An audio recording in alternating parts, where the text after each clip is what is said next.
All right, people, let me welcome you on Asvaye Explorer, new episode. Super excited with today's interview, some interview that I was hunting high and low. I'm finally happy that you're here. Alungile T, let me welcome you on Asvaye Explorer. Such a privilege that I'm going to exhaust here. I'm super happy to have you. Thank you so much for having me. I'm really excited for this. Yeah, this is long overdue, but I'm glad that we are finally having this. So, yeah. Yes, okay. This is how I want us to start. With people like you, I know that you're not intimidated by such things, but I really want to intimidate you. And I Okay. know that's gonna be a very difficult thing to do, but this is how I want us to start. Mm-hmm. I wish we get to this activity where you will imagine the world that we're living in. So I want you to imagine that you are standing at the very highest stage, or maybe very tall stage, and you see the world. And let's assume that the earth is flat, where you can see all the countries, all the states.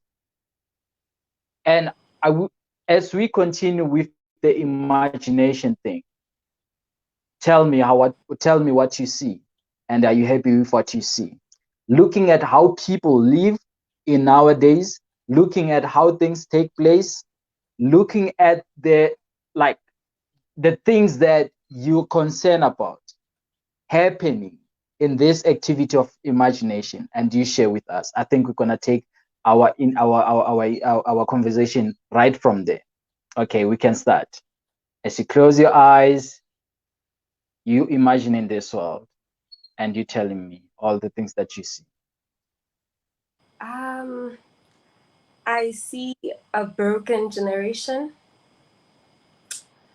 Um, I think that's the main thing that I see. I see a broken generation and a generation that doesn't know where to seek healing for their brokenness, and most probably a generation that doesn't have direction. Somehow, there's no direction. That's exactly what I see. uh, we can come back to life. Yeah. And let me allude this to our audience, guys. If you have a question, please pose your question right on the comment box there. We'll attend to your question. You can ask anything. So you see a broken generation. Let us take it right from that point. What do you mean, broken generation? I think, whew, you said you were not going to intimidate me, but let me try to elaborate what I mean by a broken generation. I think that we have been we have been programmed to believe that we live in a world that is so democratic, but we don't know how to take that democracy because we also come from generations that have been so hurt in the past, and we carry that hurt within us, and in a way we don't know how to handle this democracy that we claim we're living in. So we continue to carry the burdens of the the older generation with us, and we just don't know how to handle the transition, because are we really living in a democratic world? On one hand, they tell us that we are, but it doesn't feel like that. So we are so disconnected to a point whereby we are broken by a lot of things. There's just a lot of things that are happening, gender-based violence, alcohol abuse. There's a lot that proves that we actually are broken because our coping mechanisms do not reflect a healed society, if I may. And I want I want to understand, according to you, what freedom we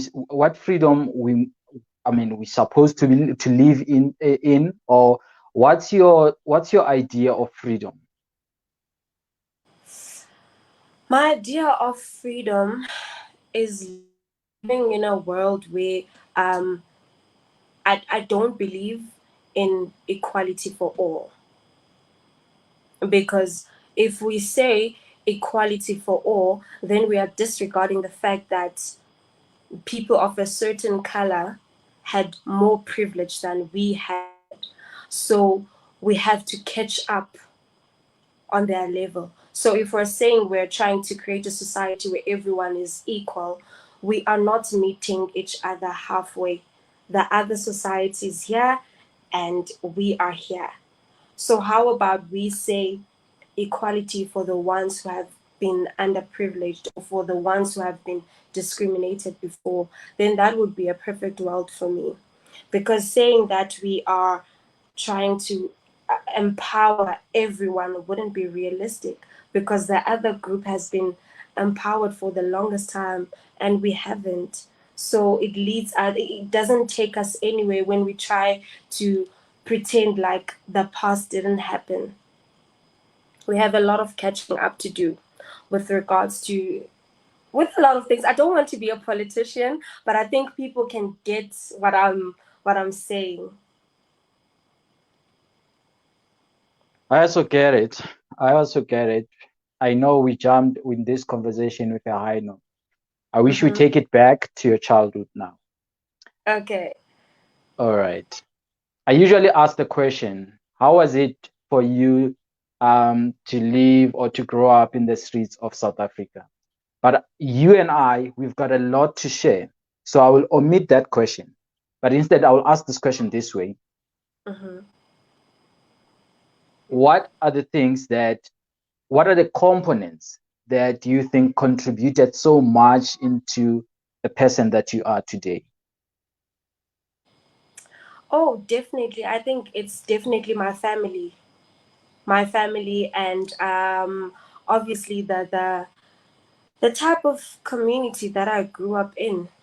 Those are the two components that I feel like they really did build the person that I am today. Definitely my family. And you are an advocate for women and girl child empowerment. As a Yeah. girl child growing up in those times, what is it that you felt like when, right, at this moment when you look back, you feel like, I wish this was empowered at my age? What is it that you think needed empowerment? Are you asking in the sense with girls or generally? With girls, because yeah, I want to take it like your your own empowerment at that time, not generally. Like, for instance, just to give you example, with me, when I was young, I needed some boost in self-esteem. And at that time, things that can boost my self-esteem were not so much reachable. Even people that work with self-esteem, they were not so easily reachable. So I want to understand from your side, from your life, what is it that needed to be boosted or needed to be empowered? Um, we grew up in a society that only encourages us to go to school because um, just go to school, get a bit of education. But with the education that you're getting, don't get it to an extent that you intimidate the man in your life. Don't be intimidating. Don't be too much. Don't be a boss. Be submissive. That's the type of um, grooming that I got, not necessarily from my family, but from the society. The noise outside was a lot about a girl that dreams big. So the empowerment that I wish that I would have had was to be told more that it's okay to want to accomplish big dreams, and it's okay to want to be a boss in your own right. It is okay to accomplish things that people believe are way beyond your reach, and that it is okay to want different things in life, because we are, as the society tries to box us in this small box that you can't even dream big. If you dream big, then you're too ambitious. So I wish the girl child would know that they can achieve their dreams, and that it's not up to the society to dictate your future. You know, the way you grew up, I love it because I feel like you had a privilege that many of us never had. Family support, or the support that comes from the family. Mm-hmm. In one of your utterances, you say you are one adventurous child with many talents, and it happened that you explored all those talents. And in the process of exploring those talents, your family was by your side, and I think that's where the privilege intervened. Tell me And about the type of support that you got. I would literally just need a hug, and my whole family would come to Bloom if they can and give me a hug. That's the type of support that I get from my family. I think growing up, I remember the first time I entered Idols, it was 2015. And then my mother and my father and my sister, who was at home at that time, they had to take me to the bus station because I had to travel to Joburg to enter for Idols. So now, obviously, when you go to your parents' room and you tell them about this big dream that you have, and that, you know what, mom, I'm still in high school, but you know what, I want to go and sing on this TV show. Many parents wouldn't take well to that because they would feel as though you are neglecting your studies as a learner, blah, blah, blah. But what my dad said, because when I went to Idols, he was already on pension. And then my dad said to me, if I had the money or the power to provide, or to make all your dreams come true, I would I would do it within a blink of an eye. I'm directly translating it. He said that to me, and I remember I went back to our room and I was so emotional because I was thinking to myself, this very traditional Xhosa man who was honestly not raised in a society like ours, who is not supposed to, was programmed not to understand these things, like this new age things, this competition. Here he is encouraging me to go after my dreams and assuring me that he will support me through it all, and that if he could make it himself, if he had the power, he would do it. It's just amazing to me. And I remember the week after he said that to me, I had to travel to Joburg. So they took me to the bus station, Mtata, many may know this, Mtata, at the Greyhound offices. And then I got in the bus. So there was I was literally on the window, and then I'm waving goodbye to my mom, my sister, and my dad. I'm like, bye guys, I'm gonna see you. And then my dad was wearing a hat, they call it isquere. Those hats that old men wear, like just a normal hat. We call it a square. Okay.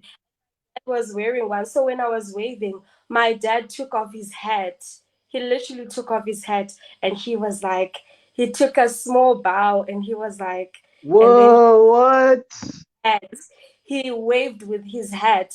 And I cried. I was, even now when I'm talking about it, I'm having chills. I cried on the bus. I was like, how are they so supportive? How are they, like, it was just mind blowing to me. And I recognize my privilege, and I am so blessed to have that privilege. A supportive family, a loving family, a family that always has your back. I really am blessed with that.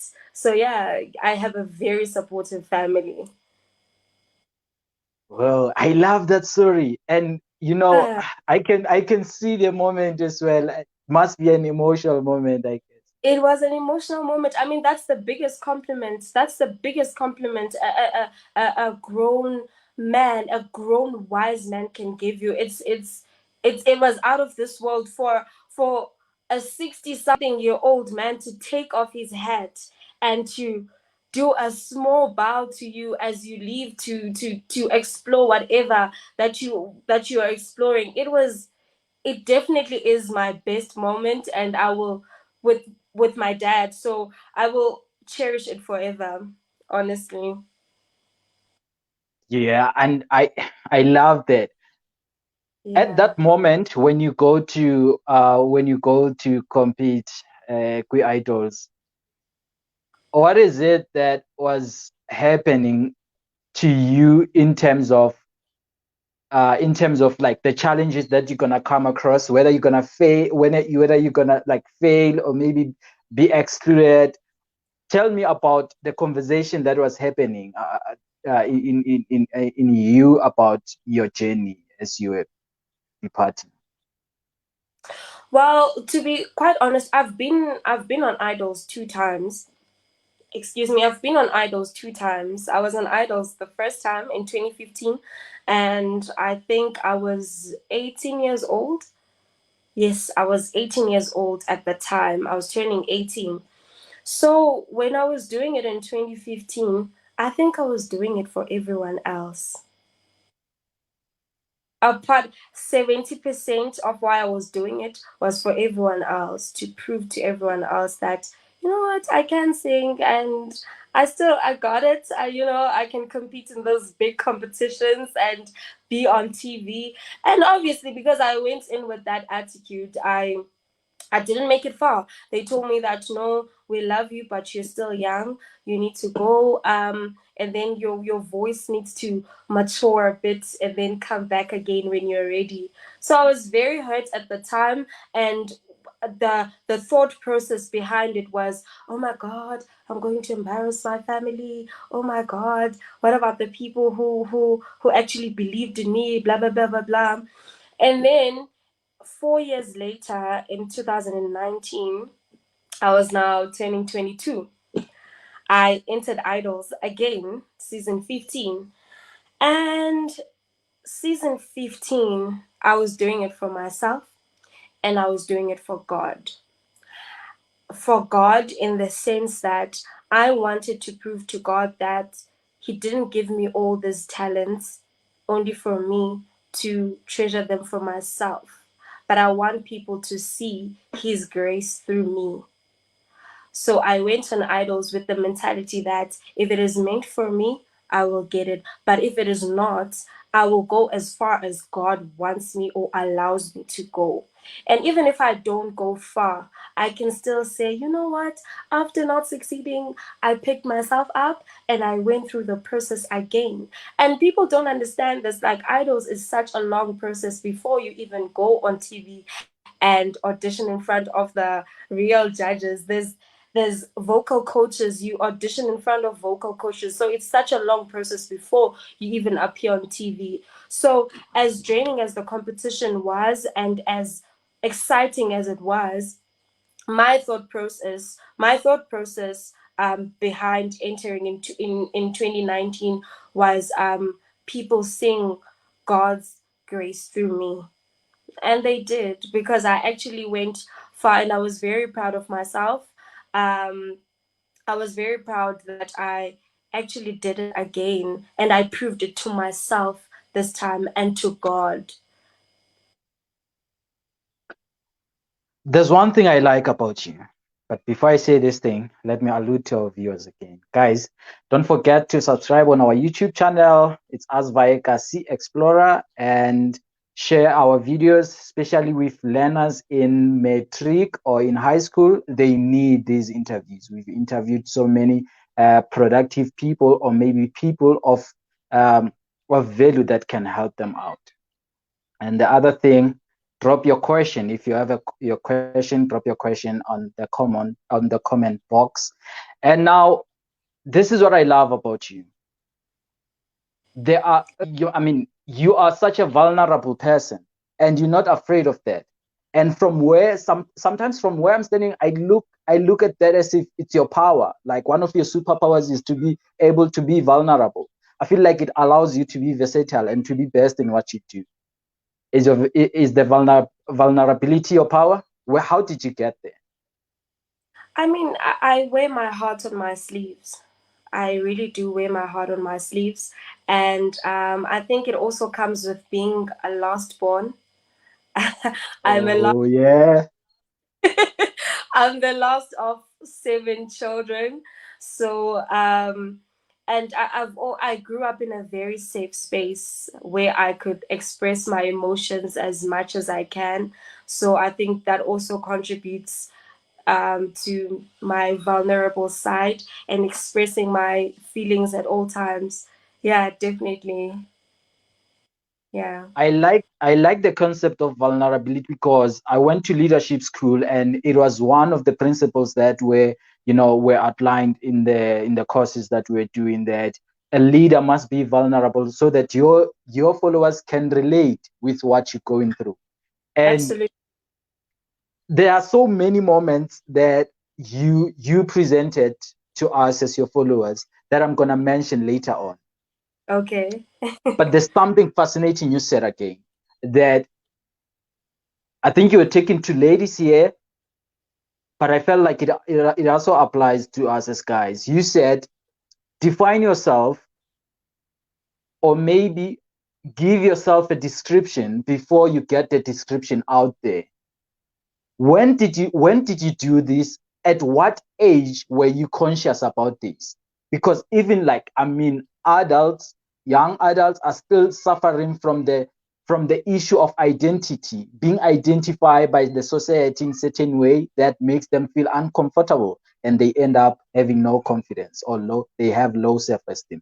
But it's such a powerful thing to know that I have to define myself before I get defined by the world. When were you conscious about that? Oh, I think after, no, I think after 18, I decided that I was an adult. And it all goes back to showing up as how you want to be addressed. So I always, after 18, I decided, okay, I'm an adult now. I need to present myself how I want people to address me. And I think in the society, basically, you set the tone on how people will treat you. You set the tone of what rooms you want to enter in, and you set the tone for for what career that you want to go to. Show up as the person you want to be, or as the person you are aspiring to be at all times. So I think I've been very conscious about that for the longest time, and I try to um, practice it daily. Yeah. And what is this social norm that you've been exposed to as a child, and it was irritating, or you hate it so much, and you wish you wish like that societal norm never existed? Oh, wow. I have so many, but I think one norm that I do not like is is hating people who are versatile. I mean, it's okay to be in a bikini. I wish that I grew up in a society that doesn't normalize boxing girls. I wish I grew up in a society that normalizes actually a girl wearing a bikini on Sunday, on Monday, educating people about women empowerment, on Saturday, goes to church, and still can have a good time on Friday nights. I wish that we can embrace versatile people and stop with reading like judging a closed book without actually reading it. That's like the social norm that I do not like. I don't like it when people box women. It's okay to be versatile, and it's okay to life is meant to be lived, and we definitely should explore each corners of life without being judged for it. I want to do this shout out here. Zianda, we can see your presence. Thank you for joining us. And nawe busisiwe siyakubona sisi. Thank you for joining us. And what's your secret of maintaining the sisterhood? I say this because I saw you when you're on stage after winning Miss UFS. So many. I think those were your friends. I saw them like surrounding you, showing love, and it's like they knew what they were attaching themselves to. You know, what's your secret for sisterhood? Oh, my secret for sisterhood is not being afraid to share people who know better than you. Be teachable, have a teachable spirit if you want to maintain or retain the relationships in your life. I can be Miss Campus, but my other friend could be an advocate. My other friend could be a town planner. My other friend could be a psychologist.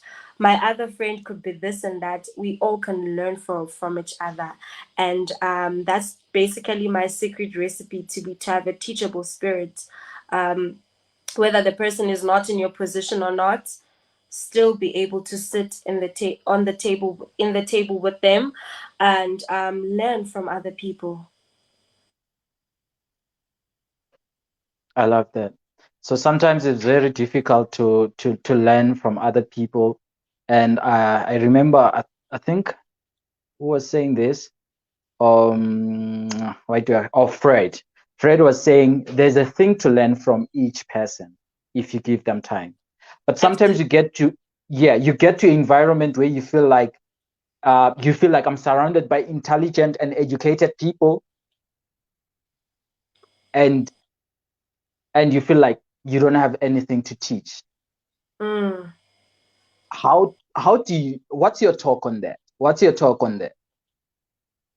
Because But you, I always, sorry, let me just finish this mhm. up. I always say to people, surround yourself with wise people, and you shall become wise.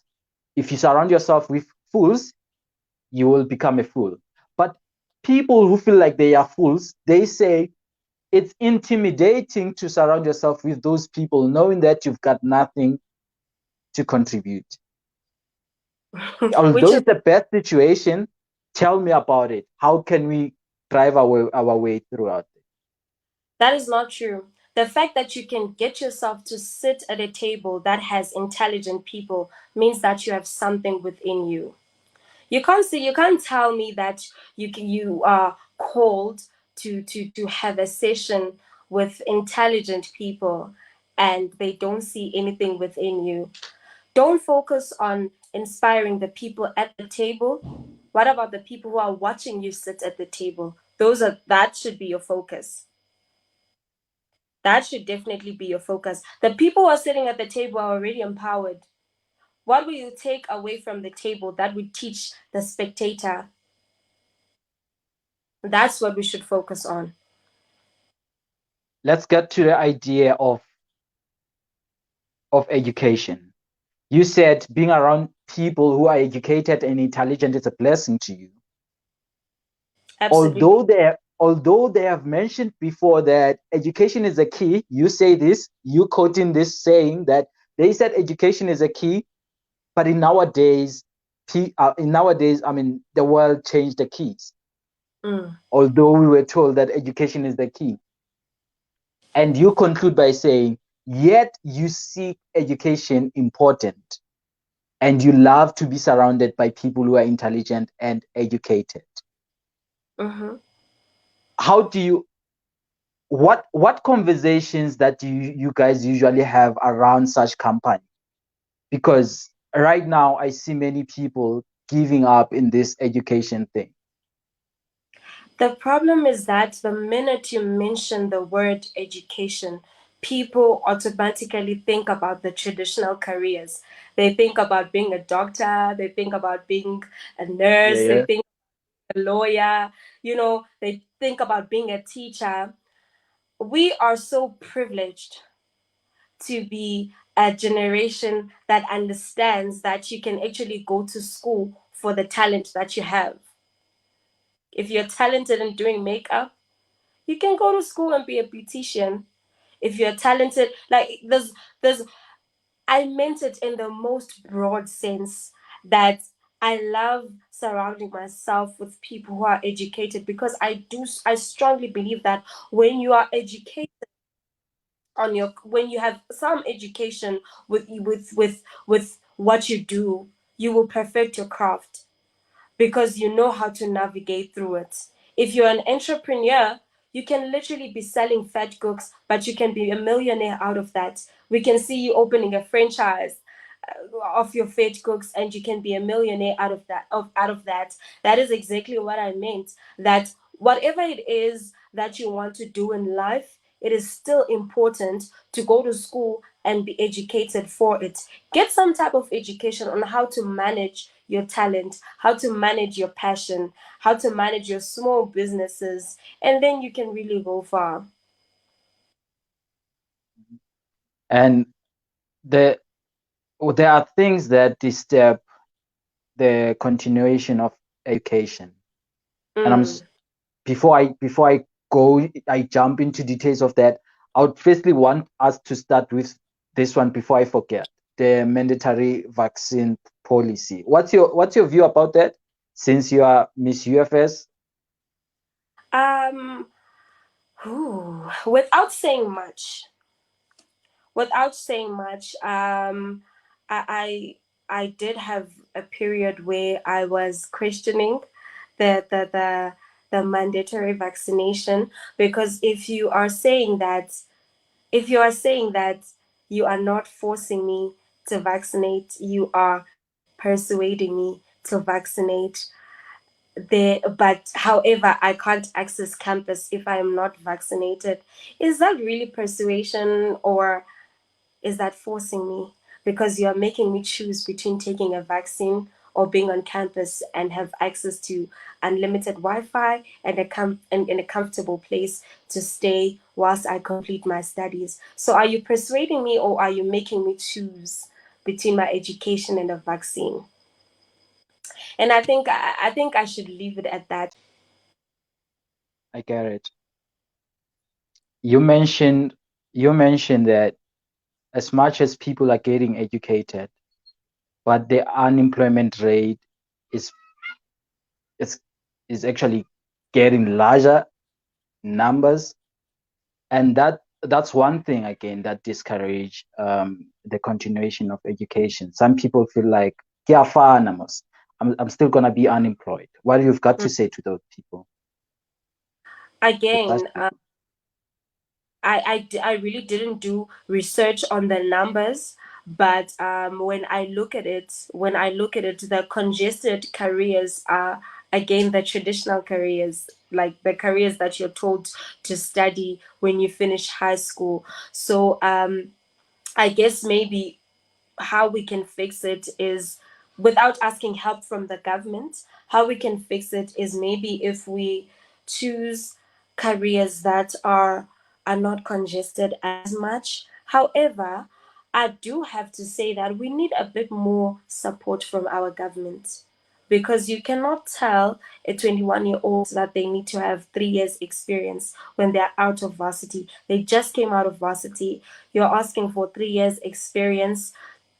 However, when they turn 35, you can't employ them anymore. When they go and study and further their studies, they are overqualified, and you can't afford them. So we need the government to help us to combat this issue, because it's not an issue that can be fixed overnight. Everyone needs to pull their weight, especially the government.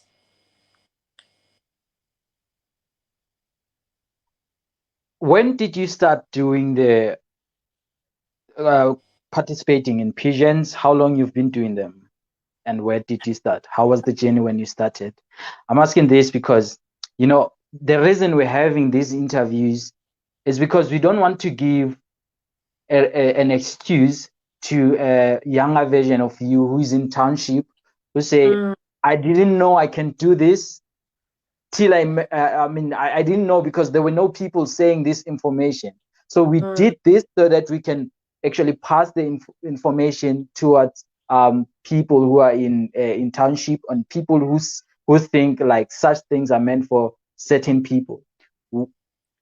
And even myself, when it comes to pigeons, I was having a conversation with Fundiswa Gambo, and I was like to her, oh yeah, you've got legs to do these pigeon things. And she said to me, I used to think what it takes to participate in contests, it's actually legs, but only to find out it's not that. Tell me then, how was the journey when you started, and how did you start? I started. Oh my God, I've always been exposed to competing in this type of competitions. I remember Elaliniam. I am from Kwakaplan, Mtata. Elaliniam, there was a pageant, but I didn't really go forward with it because I had really strict parents, so they were not comfortable with the long hours of rehearsals after school and all of that. Um, but I remember because sasipracticela kude emanciweni, so I didn't really go through with that. But when I went to high school, my first pageant was in 2012.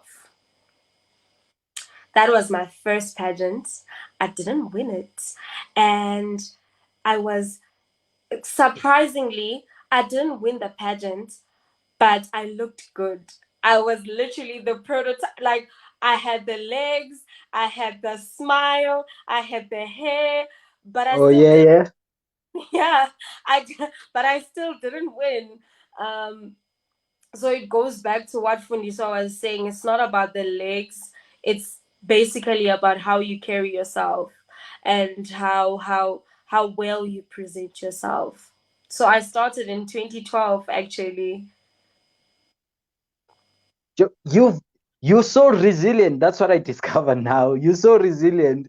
First of all, I wouldn't go to idols. I mean, the scary thing, the scary thing there. But people who go there, I believe, like they have a very high spirit of resilience. And Yeah.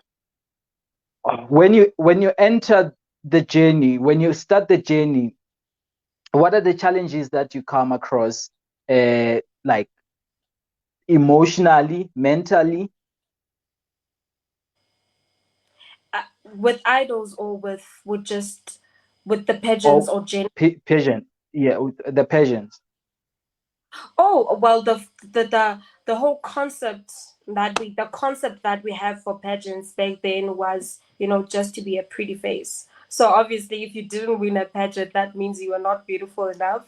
So being scared that, oh my God, you feel rejected and you feel ugly after that, you don't really have Mm. confidence. Yeah, because Oh yeah, yeah. lost and now everyone is laughing at you. That was the mentality back then. So definitely you feel ugly and that you're not enough because you didn't win a crown. That's how it felt back then. Yeah. Interesting. Eh? This is what we've got to say.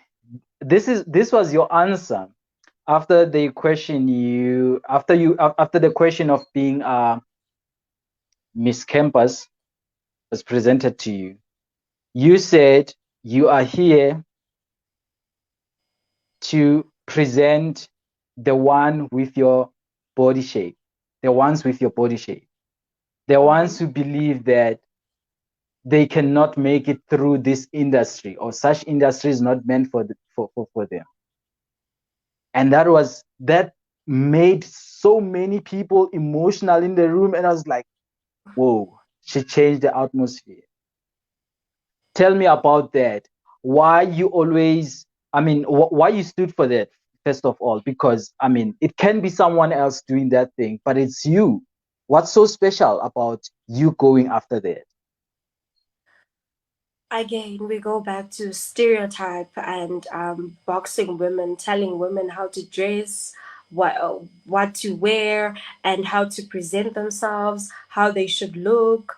Um, the stigma around big women in pageants, and I'm gonna say big because that word makes people so uncomfortable, and I think it's time that we embrace it. Um, the whole stigma around it is actually very surprising because I would think that as much as we understand that people are built in different ways in terms of reasoning and in terms of their likes, their dislikes, I would think that we should understand that people will also come in different shapes and sizes, but we still don't, and we still discriminate towards full-figured women. And the beauty world, the beauty pageant world, has has had the same look for so many years. The same look. It they literally have a type, if I may. They have a type, and in the 21st century, that's not how we should be living. We should be embracing, as much as now we are transitioning to accept and to understand and to embrace and to love the LGBTQI community. We also need to remember to love people in their shapes and in their sizes. And it's up to us to break the stigma and to shift paradigms of beauty and to break in the industry and say, you know what, there's a different type of woman that exists, and she deserves to be in this type of rooms. She is worth it, and she is beautiful, and she should be represented, because that the whole conversation is around representation. We should be represented, and we should see women that look like us. We should see women with cellulites on TV. We should see women who have stretch marks on TV, women who have acne on TV. We should see them as much as we see slim girls. Everyone should be represented, and I think that's how we can combat some issues, such as self-acceptance, because there are actually people who end up resorting to self-harming and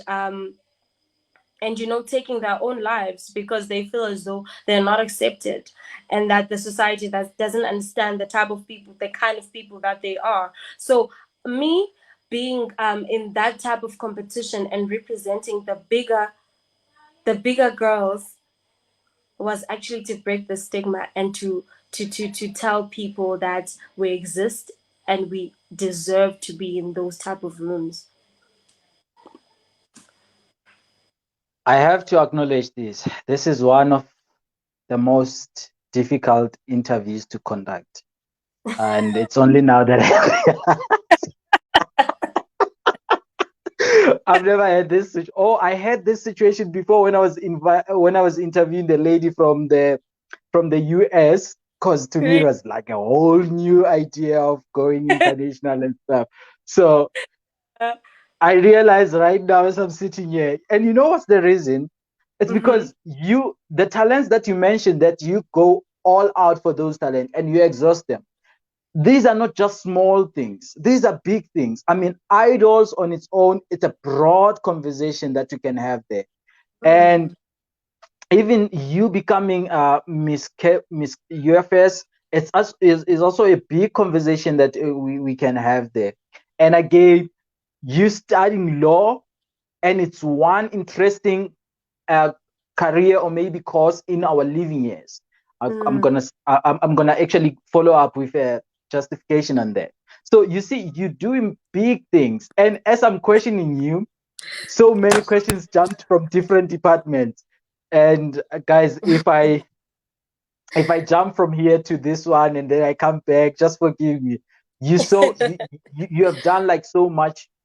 Uh, these are big things to me, and I feel like Thank you. they, you know, each and everything that like idols, we can have an interview for that alone, because the experience and all the stuff. So you'll forgive me if I jump and I go like back and forth. You'll forgive me No with that. problem. And thank you for acknowledging that, because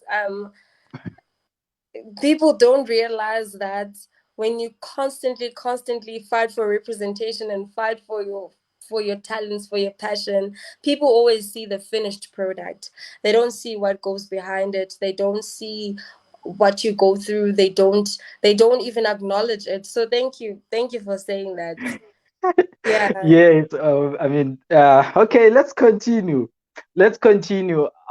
You have this thing that you said when you said we should be holding each other up instead of pulling each other down. It's happening, it's permeating, and I feel like that's one thing that uh, doesn't make us a progressive community, especially as South Africans. What have you realized from your side, and why you had to say this comment? Um oh man. Oh man, just as the black community, there's so much that we need to catch up on.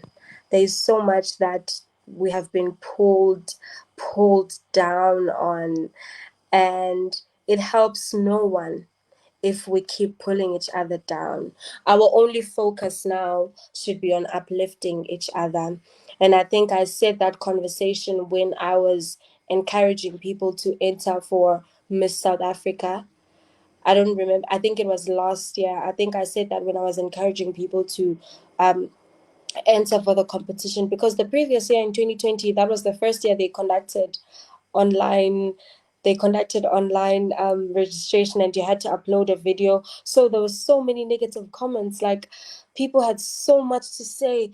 Oh, you're not good enough. Oh, you're not pretty enough. Oh, you're not eloquent enough. There was just a lot of negative comments that I saw, and it hurts my heart, because if you see a person trying to uplift themselves and trying to make themselves, or rather trying to accomplish something, why do you feel the need to go out of your way to pull them down and make them feel like they are not worth the accomplishment they're trying to have?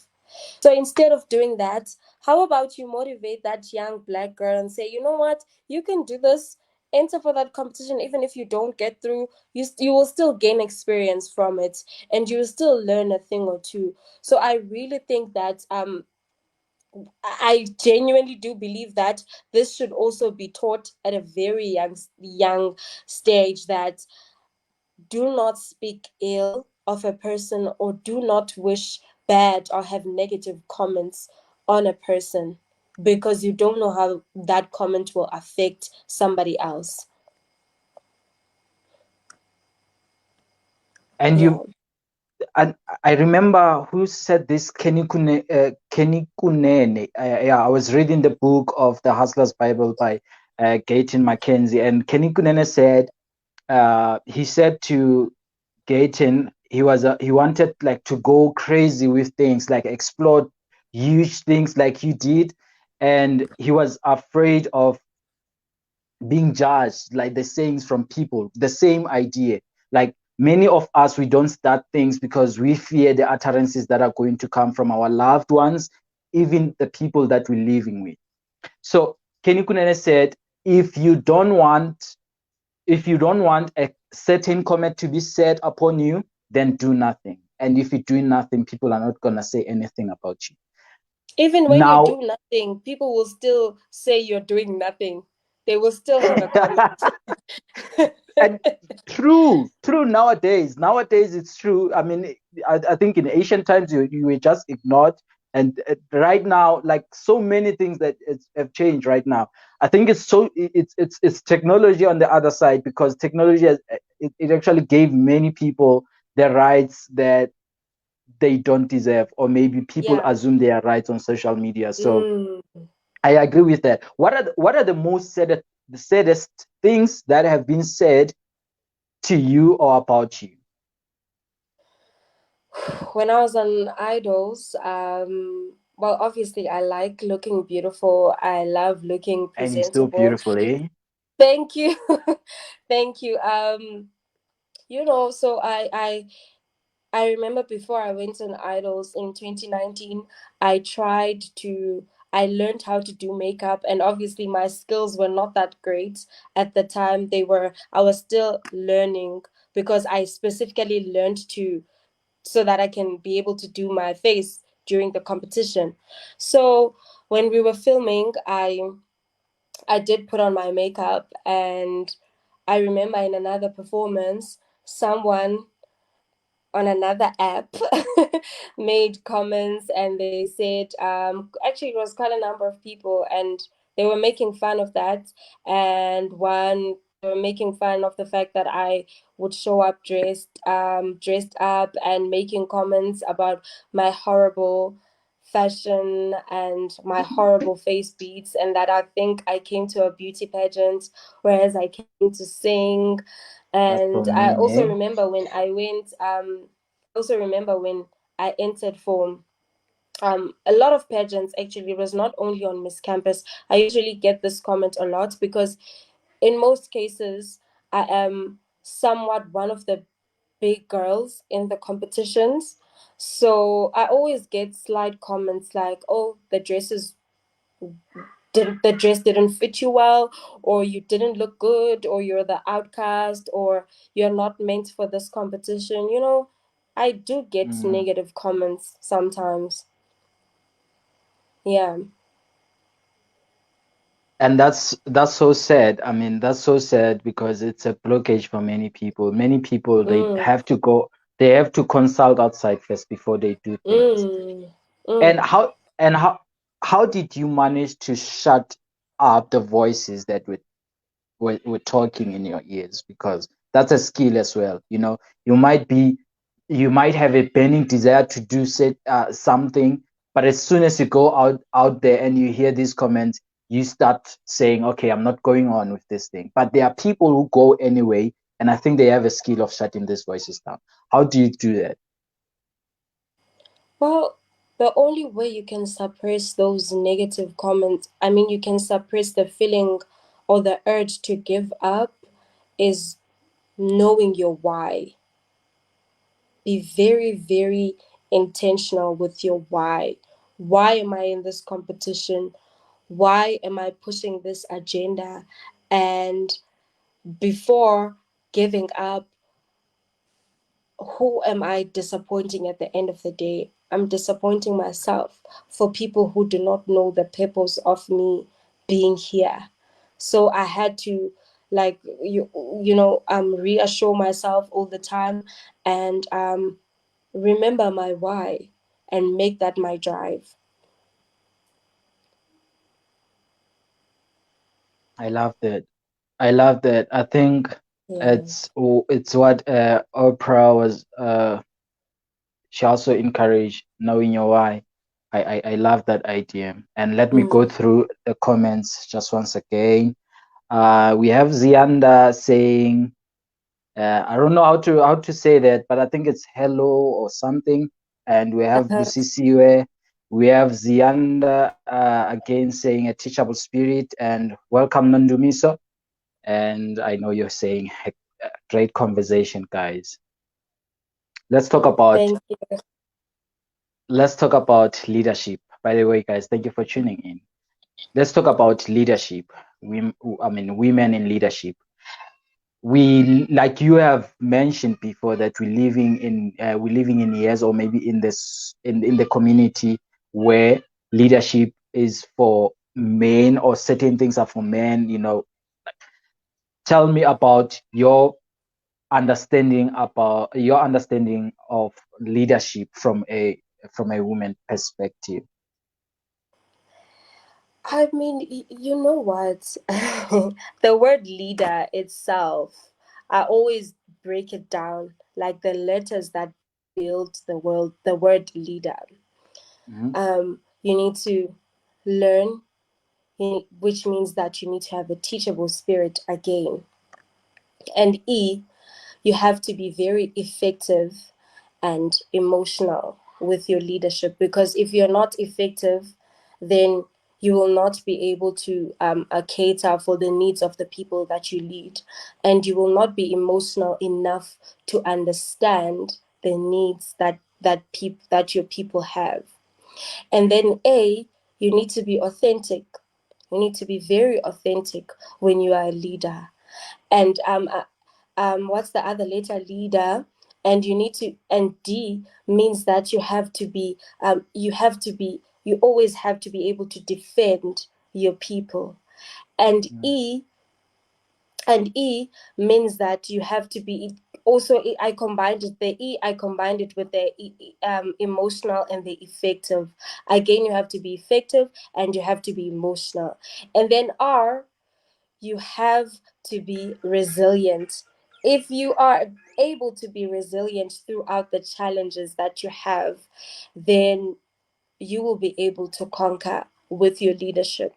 And I want to go on resilience. The reason why I broke down the word is because I want to go to the R, which is resilience. Mm. Women are the most resilient people I know. A woman will go to the corner, cry, and wipe away her tears and come back and tell you, you know what, it's going to be all right. And that's why I think women honestly are the most amazing leaders. Also being emotional, men don't really, they don't really wear their hearts in their sleeves, so they don't really relate to other issues that people have. But when you're a woman, you can get to an emotional phase with your, or an emotional state, to be able to say, okay, if I put myself in that person's shoes, how would I react? Then you are able to be effective in your decisions and to understand where people come from. So the fact that women are emotional and women are resilient, then we should maybe put a question mark on why they are not getting more leadership positions. Also, going back to the stereotypes, a woman is supposedly a person who should be in the kitchen and wait for their leader to come home and they have no say in most things, which is not true. We're actually the best leaders you can find. Would you conclude that you're a feminist because you're an advocate for a lot of things that are actually standing for women? A feminist is a strong word. A feminist is a strong Very word. strong. Let me just say, I believe in empowering women and the girl child. I think I prefer that better. All right. Yeah. Interesting. Let's get to the point where you are an ambassador for human rights at UFS. What is it that stood out for you in that movement or in that organization that you were part of? Oh, what stood out for me is the fact that at this day and age, we are still struggling with people who do not have access to their basic needs, to their basic rights, the right to education, the right to have food on your table, the right to have shelter, the right to freedom of expression, because those were the type of problems that we would have, where students felt like they don't have those rights and they don't know where to go when they feel like they can't access their rights. So that was the main problem that I constantly came across. Students don't have access to food, to water, to literally their most basic needs. That is the issue that was at hand at the time. And any progress in solving these things in the future or currently? You know, it's for I was also, by the way, an ambassador for Hand to Hand, which is an organization that helps students who can't afford books, who can't afford food, and who can't afford shelter. So it goes back the progress. My apologies for that. Um, It's okay. the progress that has been made was people helping each other. Like Ubuntu is the only progress that we have, because through organizations like Hand to Hand, then we can help and say, I can provide you with this, I can help you with that. Ubuntu is literally the only progress that we have.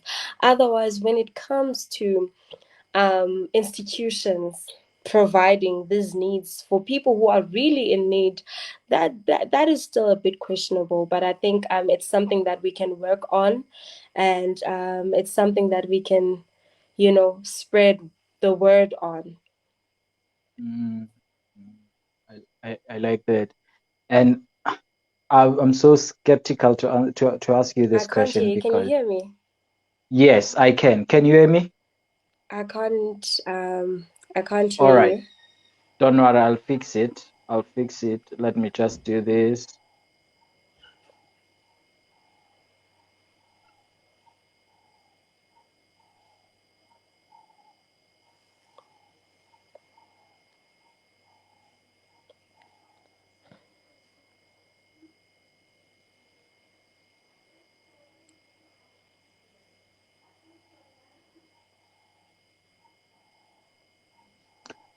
Can you hear me now? Yes, I can. Oh, that's good.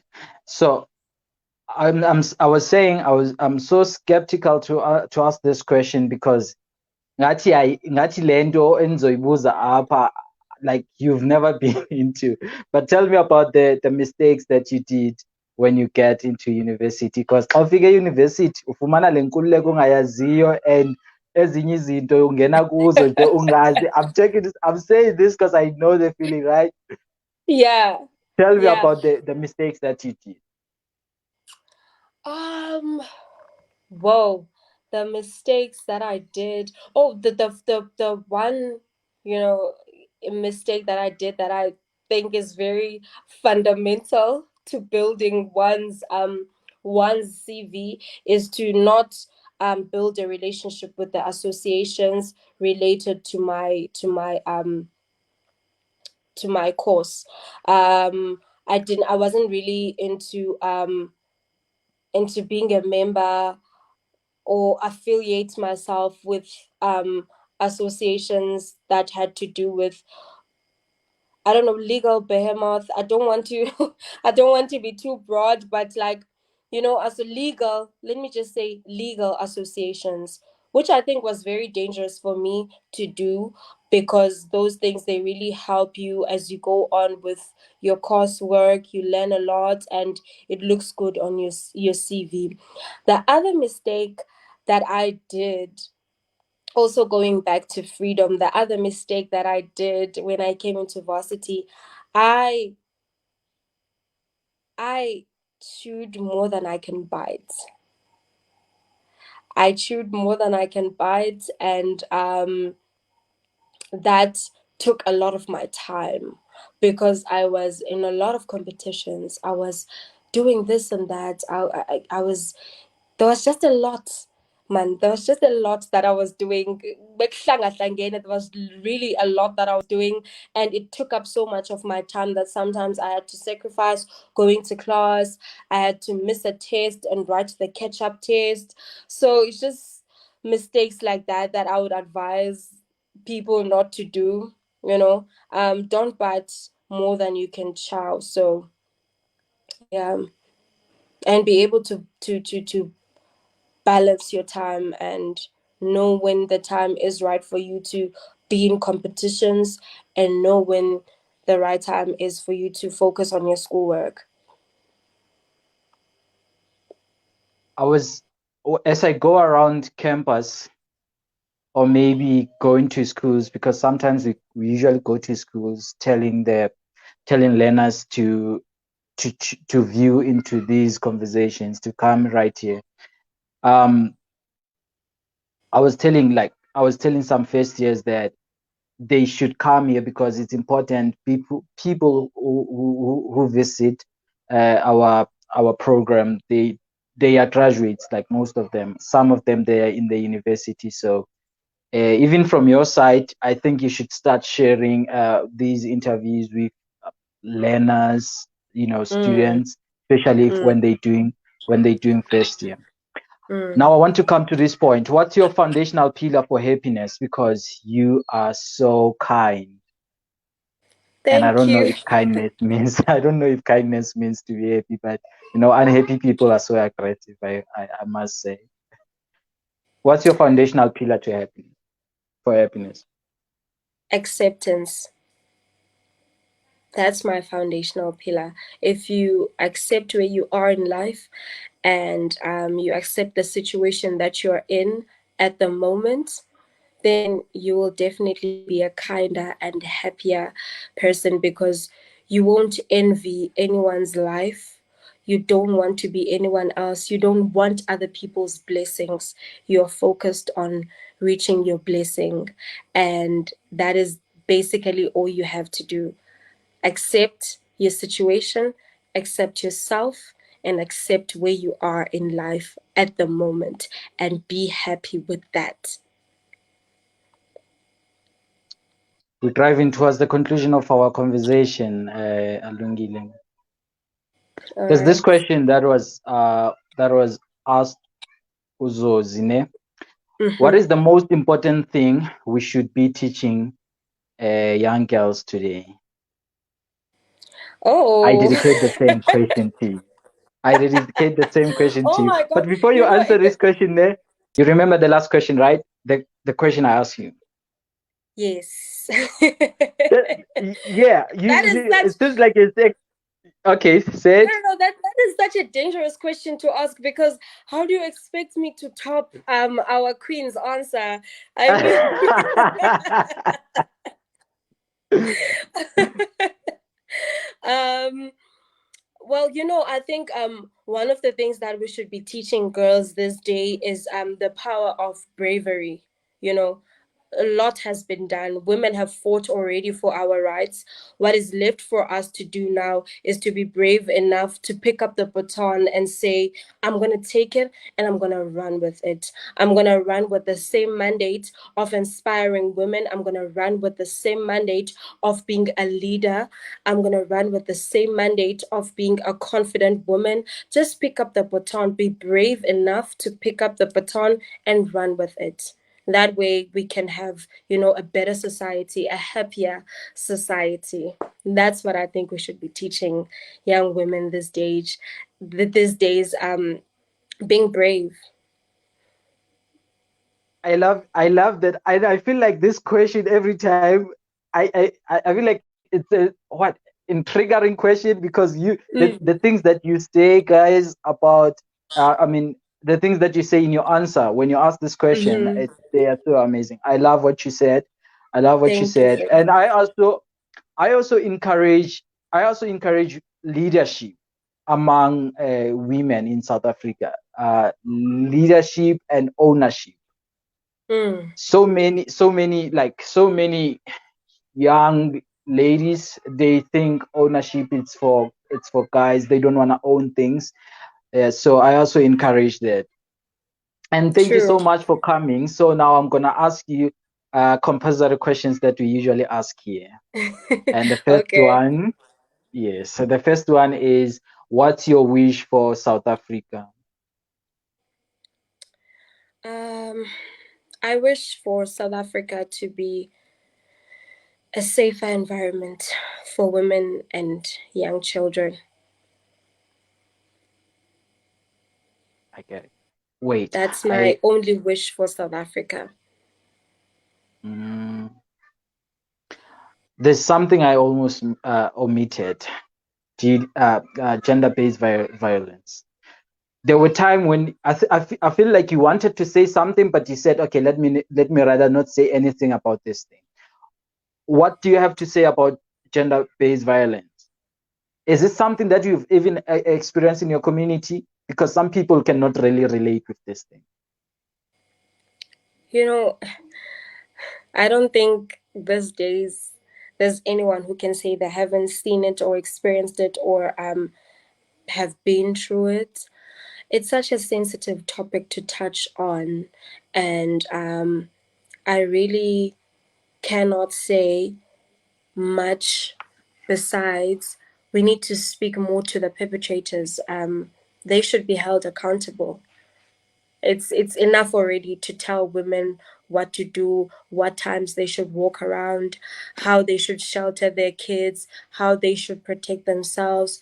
We should speak to the people who are responsible for these actions, and that's the abusers, the perpetrators, do better, and also to the authorities that they should also support us in this issue, and make sure that the perpetrators are held accountable for what they do. Yeah. What was your motive to study law? I've always been an advocate at heart. Um, I I like always that. want to, I always want to advocate for people who can't do so themselves. So I think it's much bigger than wearing that black suit and checking in at the office every Monday. It's bigger than that. It's standing up for the marginalized communities and the people who can't stand up for themselves. So that is my motivation to studying law. Enye into endifuna ukuyibuza kubantu abahlala ezilalini, yeyiphi into ongathanda uba uyithethe kubo okanye ubabonise yona? Ngenxa yokuba nam ndivele ezilalini. I'm actually from Tsolo. Tsolo, Really? yeah, yeah, I'm from Tsolo. Singomeza. And andiyi ezilalini ixesha elide, ndizoxelela uba kutheni, and ndiyazi uba abantu abanintsi bangandixeka ngale. Kunexesha apho bendizibuza khona uba xa ndifuna ukuguqula izinto okanye xa ndifuna ukuguqula ubomi babantu, yeyiphi indawo erayithi yokuba ndiye ndiyoguqula ubomi? And in my mind I was like, ndiye elokishini, but people in lokishini are better than people in rural areas or in villages, let me say that, in villages. And I was like to myself, okay, there's Lalin.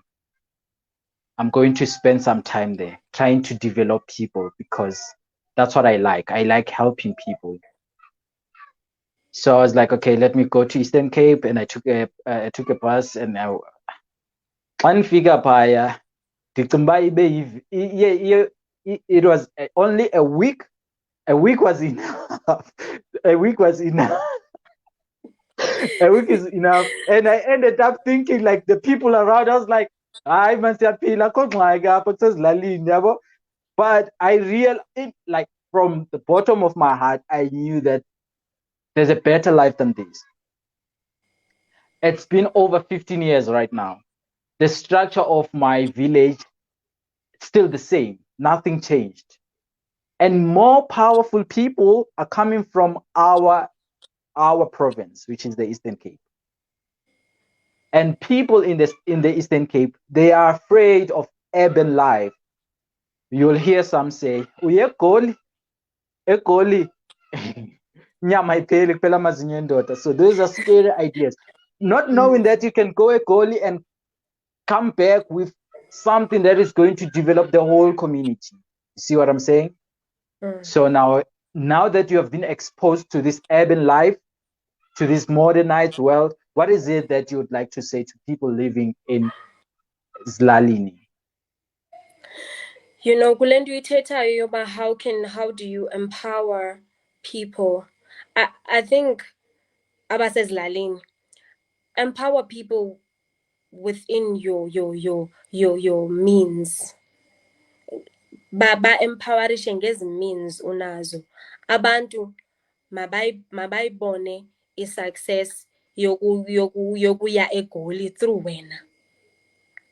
If it was not enough for a person to see through my life and my journey that it is possible to come from Mthatha, kwaKaplani, kwilali encinci yakwaKaplani, and to come to Bloemfontein with just a dream, just a dream and a bit of education, but still accomplish so much. And yes, it's still a work in progress, but still accomplish so much and be able to build themselves to such an extent that they are called into rooms that they never believed they would be called in. If that is not motivation enough, then I don't know what would be. Because in most cases, uThixo will not fall from the sky and motivate you ngokwakhe. He will send people around you ebomini bakho, even if it's people that you're not related to, abantu ongaqhelanga uthetha nabo, but for the mere fact that ubabone, you're a spectator, you have a front row seat to how their life is unfolding kule movie yobomi babo, and you're seeing that basuse from nothing to something. That is God telling you that it is possible. And I think what not much is left for us to do, but to live our lives to fulfill God's dreams, because God has dreams for us. And Tina, it's just a matter of us living through his dreams. So Tina masiphile obomu uThixo afuna sibuphile. That way we can motivate people. That gives me chills. Yeah. Ndixelele ngobudlelwane bakho noThixo. You've been mentioning this a lot. And in our cases as young people, sometimes we go to church because we are told to go to church. We're not conscious about our relationship with God. It happens to most of us. You pray because people are praying. You don't pray because you want to change your situation. You want to change situations. Tell me about that relationship when you like, for the first time you come in contact with God. What happened into your life? Sure. I don't know where to start. I believe I've seen God personally touching me in a way that I cannot explain. I've seen God taking me out of a hospital bed where doctors thought that I would be paralyzed forever. I've seen God make me pass matric when I have struggled for 6 years to get through matric. I have seen God heal my heart and comfort my heart in times of loss, when I lost my sister, which I felt like I didn't have enough time to get to know. I've seen God heal me and comforting me from losing my niece, which God took too early. I've seen God heal me and heal my parents in situations where people would think that we can't get through. I've seen God giving my father the strength to carry on and to educate, and to send to school 7 kids out of one salary. I've seen God provide for my family in times where people would ask ubana baphila kanjani kusebenza umuntu omnye kokwabo. I have seen God eqhuba umamam to go sell chips esikolweni every day in order for us to have that extra income ekhaya. And the same God who did all of those things is the same God who made me get a bursary first year simply because I made a speech with matric farewell. And just like that,